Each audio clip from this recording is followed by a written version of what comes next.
I've always admired top-down physics-based racing games since Super Off-Road on the NES. Something about them is fun, unrealistic, and addicting, and these are all great things. The physics are always great, and it makes it really hard to put the games down.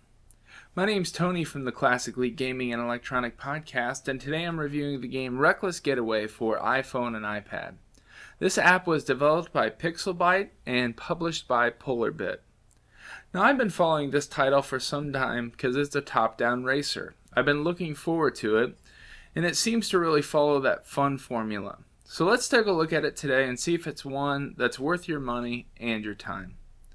As far as the gameplay goes, this is a single-player game experience. There's no multiplayer mode, but there is Game Center enabled, so you can have achievements and see how you rank against friends across the world and just local friends that you have on Game Center. So it is a score-based game. The story of this game is simple. There are 4 different worlds, each one representing a robbery, and you have 4 levels or scenarios in each world to make your escape. You're in a car smashing your way through each level, trying to avoid police, run police off the road, collect coins, perform stunts, run other cars off the road, pick up power-ups, and so on. And how you all do these things adds up to a star meter of up to 4 stars for each level.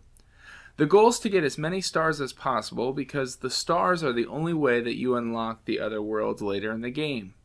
So the entire game has nothing to do with winning a race essentially, but instead participating in a series of getaways from the law. Now, playing through this game from one gamer to another, I can tell you that this game is fun, challenging, and addicting, and I had a really hard time putting it down.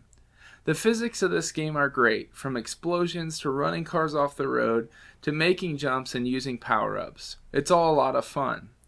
Now, it's not a perfect game. All the physics aren't perfect, but I've never played a top-down racer that was.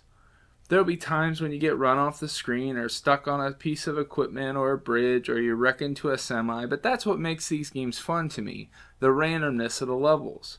You can play the same level 10 times and have a different experience each time. And it's all fun. Your car does have a damage meter that regenerates on its own, so you want to really watch that because if you produce enough damage to wreck your car, you're going to lose the ability to gain one of your stars.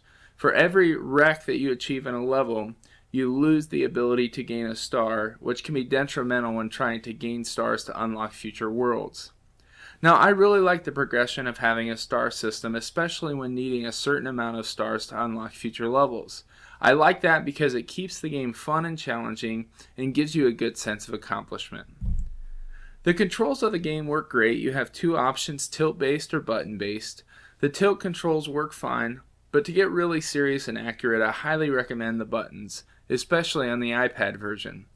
Now, the car does move forward at a constant rate on its own, and there is no reverse, so it keeps you moving throughout the level and it's very linear. You're only responsible to go left and right as far as movement is concerned, and then you also have a button for power-ups. The buttons are well placed, the controls respond well, and work well with the physics of the game. Graphically, this game has a bright, cel-shaded style, great amount of colors, there's no pop-in, there's a lot of nice explosions, it looks really nice. Nothing to complain about graphically, and it complements the game well.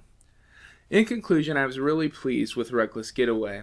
Pixelbyte took a simple concept of cops and robbers, added progression through worlds, challenges with a star-based system, and combined that with the fun physics of a top-down racing feel. All of this makes Reckless Getaway a title worth picking up. I would have liked to see multiplayer mode of some kind and felt like the competitiveness of this was there and could have been there in this type of cops vs. robbers title, but even without multiplayer, this game is challenging with enough content to keep you busy for some time. It is rumored that downloadable content is coming, so that would be nice to add more levels in the future. And all in all, I recommend Reckless Getaway. The physics are great, the game is fun, it controls well, and it's just a blast to play. You won't be disappointed. Thanks for watching this review. Make sure you check out our podcast at ClassicLeague.com and like our Facebook fan page at Facebook.com/ClassicLeague.